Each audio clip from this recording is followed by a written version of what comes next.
Alright guys, HyDra again today. Hope you're doing well and enjoying your day so far. Next stop for the pro players, the launch of the new game in a couple of weeks time, and hopefully shortly after that, the start of the CDL itself. But OpTic Kenny's been looking back at some old Stratbooks from previous seasons on the Los Angeles Thieves days, finding some really juicy stuff in here, especially on the OpTic Texas team at the time, but also Methodz' Boston Breach as it was at the time. Again, Ziddy catching strays left, right and centre. Very much intrigued to your thoughts in the comments below. Hit the like button if you enjoy. Subscribe if you're new as always, I would greatly appreciate it. Plenty to get into. Firstly, on the Rostermania side, there has been some talk about the Carolina team, the Vegas team. Who knows what Los Angeles Guerrillas are doing? Havoc, though, has been kind of wondered whether, well, people are wondering whether he's going to be on teams or whether he's not. There was a clip that was kind of doing the rounds a little bit where Havoc supposedly said on stream that he may or may not be on a team next year, which is true for absolutely anybody, but that kind of implies that Havoc has maybe had some conversations. Now, there's no doubt that he's been killing the content game this off-season.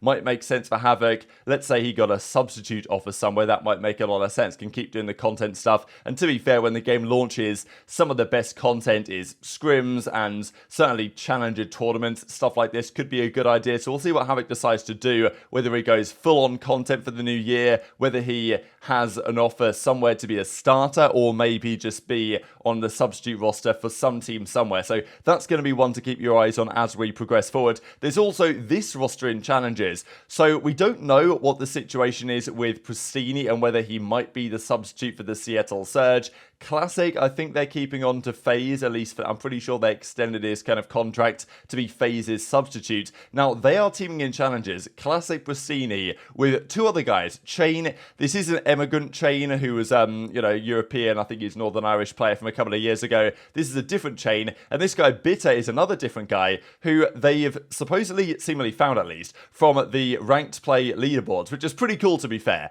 This was a big talking point with JurNii. JurNii was killing it in ranked play during Vanguard, right? And then he got picked up into the Pro League. He got roasted by everyone. They were like, oh, this guy's just a ranked play kid. He's not any good. Turns out he actually was pretty good. Did a good job for the Los Angeles Guerrillas given the circumstances. And now he's on the Thieves. And potentially he's going to have a better and better season as time progresses. So there were some questions though, like, hang on a second. This guy Chain scrimmed for 1 month, got top 64, quit for a year, and now is straight back in on the 8th seed NA. Number 1 in ranked play as a glitch, challenges glitch apparently, which is, I think it's kind of good that this is how it goes. Obviously, players will debate whether this should be a realistic analysis or not, but at the end of the day, the fact that they do have the leaderboards there in ranked play do mean that if you do top those leaderboards, people do start to take note to such an extent that ranked play grinders like these guys, Chain and Bitter, actually get signed. Well, not necessarily signed, but guys like Classic and Priestahh, you think, all right, that's a good way to find maybe the next generation who's top of the ranked play leaderboards. Let's get them in. And to be fair, aBeZy was in a similar boat back in World War II. aBeZy had 2 accounts, number 1, number 2 on the ranked play leaderboards.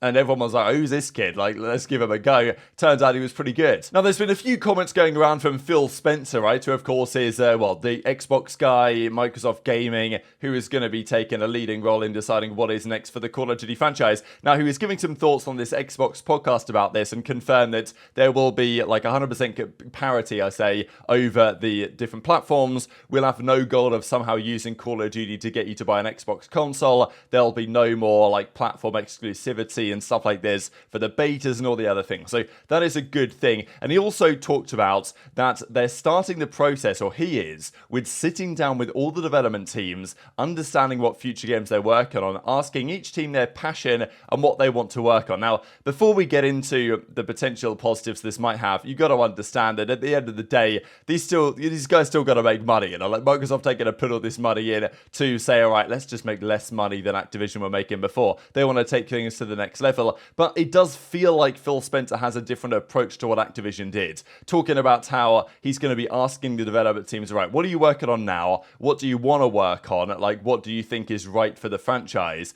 Because, can they make, they can if they wanted, but should they make a new Call of Duty every year for the next 20 years in a row? Because they've pretty much done it now for like coming up on 20 years. So, are they going to do it again for another 20 years in a row?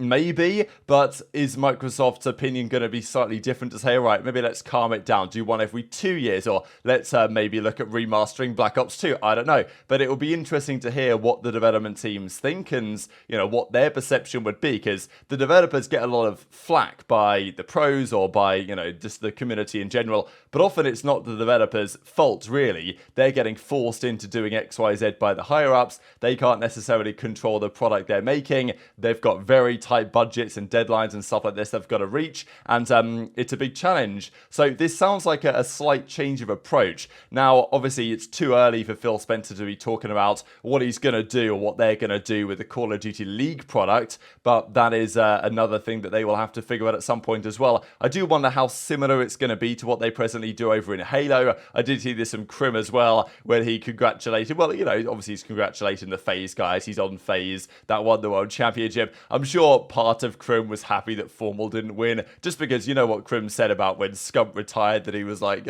screaming of delight in his car. I'm sure that Crim was kind of happy deep down that Formal didn't get the job done. But Formal did still have a very good year this year over there in Halo, and as you guys can see, first of the kickoff major, first of that Fort Worth major, and then Worlds second place. But still, over the year, with a good season for OpTic, first, third, top 6, fourth, first, and seconds, they made, okay, this is not a small amount of money, $464,000, but compared to some of the COD teams, the prize pools in Halo aren't exactly crazy. I mean, we're not even just talking Call of Duty, but other games as well, like, obviously Dota and stuff like this, Counter-Strike, there's big money going around. Halo, maybe understandably, not necessarily the case, and it's not like between these 4 guys, well, 5 guys, I guess, with the coach, this is bad money with the salary they're getting as well, but it's not, for a team that was nearly winning the World Championship, it's not anything absolutely absurd, so I do wonder, like, when the CDL changes tack or whatever comes next after it, because it's not going to last at this rate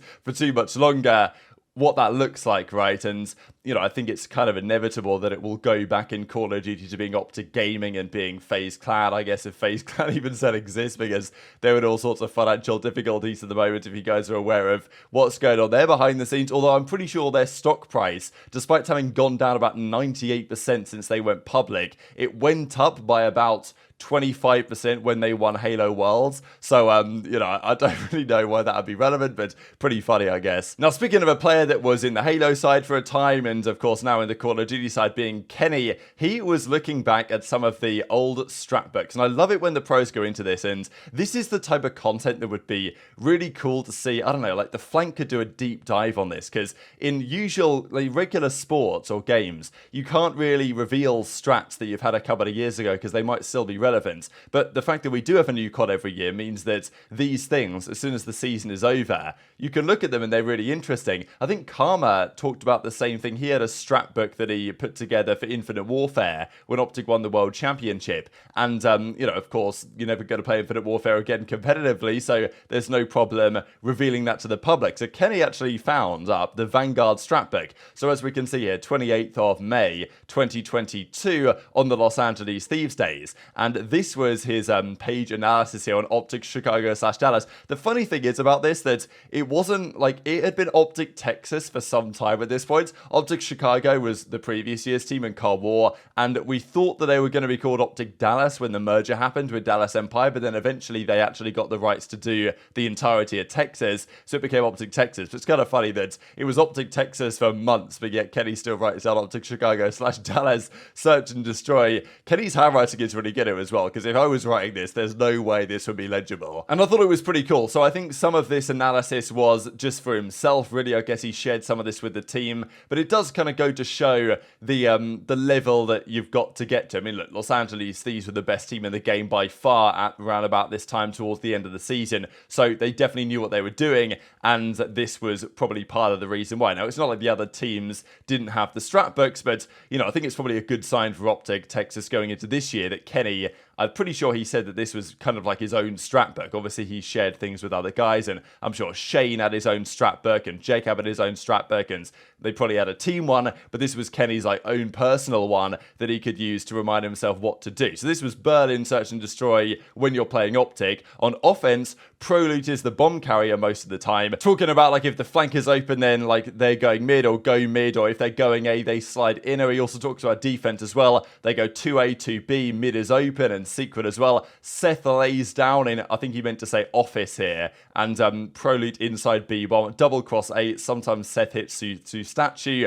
so kill Brandon on Flip's truck. He says A is free if Seth isn't in office, which is this is pretty interesting analysis, right? Looking at all their VODs, watching all their gameplay, and saying, all right, well, this is what OpTic do, and if Scump doesn't play inside the office room, then A bomb side is free, and let's just rotate over there. And this is where the game is kind of needed to be played, right? Because let's say you're OpTic and you probably know that your strats are being looked at by other teams. Maybe Los Angeles Thieves take advantage of this knowledge in a game, then you've got to kind of go one step further, right, and say, right, we're going to turn up to the World Championship and we're going to change this strat around. We're going to do this. We're going to have Scump not be in office, but actually we are going to defend A heavily, but of course you don't know what the strat book says until it gets revealed after the fact. Thought it was funny from ProLoot as well. Of course, he subbed in, right, for the team towards the end of the year. Well, I guess after the Illy thing happened, and as ProLoot was like, yeah, no one was grabbing that, right? So he was basically the guy who had to carry them all the time, and even Kenny said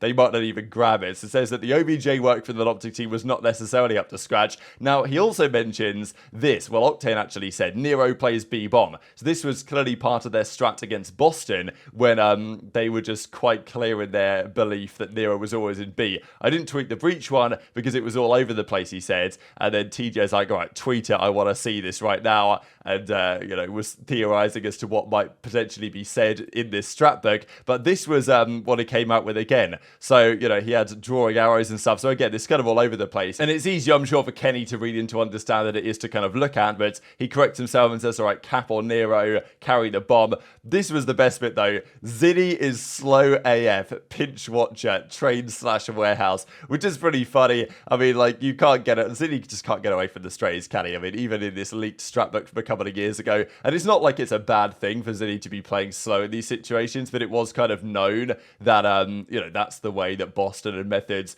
would typically play. So, offense, Zinni would just play slow AF, watching the pinch. So, Thieves knew that. They knew, therefore, how to counter it. They knew what to do in certain situations. They knew where Nero would play it. Secret is open most of the time at double exclam. So, definitely take advantage of that.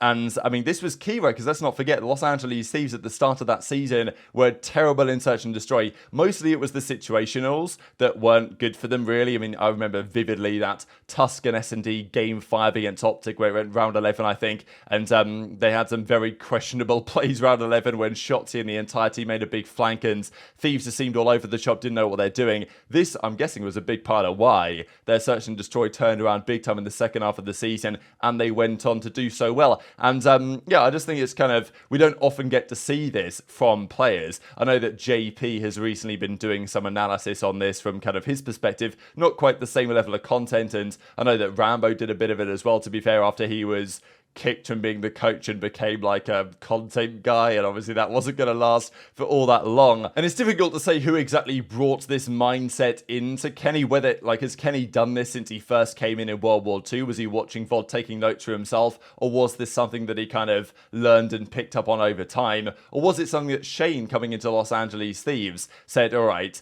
to improve our search and destroy, this is what we've got to do, and Kenny kind of took that in. It also means that I'm sure Kenny probably did this to some extent last year as well, and likely is going to probably try and bring the same ideas back again to his new team at OpTic Texas. So definitely seems a little bit more dialed in and meticulous than some of the other players in the league. It could be a good sign for this OpTic roster going forward into the new season. But very much enjoyed to your thoughts in the comment section below and all this stuff. Hit the like button if you enjoyed, subscribe if you're new, take care, and I'll see you next time.